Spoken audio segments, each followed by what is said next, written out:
Qizchaga Shubhashini shirin zabon deb nom qo'ygan edilar. Uning soqov ekanini kim ham bilibdi deysiz. Uning ikki egizagiga Shukashini, Zulfizar va Shuhashini Xushtabassum deb nom qo'ygan edilar. Minobarin otasi ohandoshlik uchun kichkina Shubhashini deb nom qo'ygan edi. Uning qisqartirib Shubha deb chaqirardilar. Katta qizlarini odat bo'yicha ko'p turardud va xarajatlar bilan erga berdilar-u, kichik qizini taqdiri ota-onani qattiq tashvishga solib qo'ydi.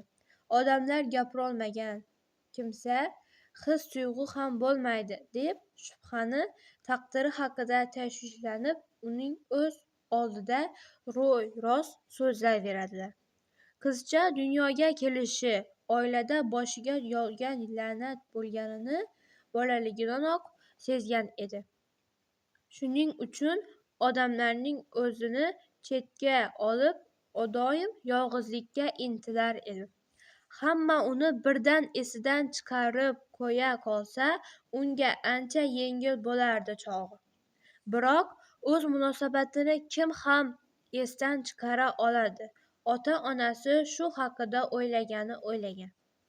Ayniqsa onasi hammadan ko'proq iztirob chekardi. U qiziga qarab o'zidan nomus qilardi.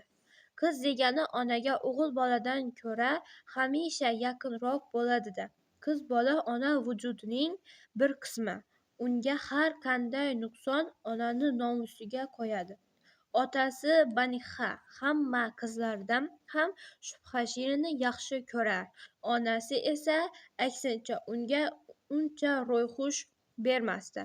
Shubha tildan mahrum bo'lsa ham, lekin ko'zlari qora, shoxli kipriklari uzun, lablari qiz qalbini tuyg'un urgan hislarini aks ettirib, gul bargiday titrab turardi.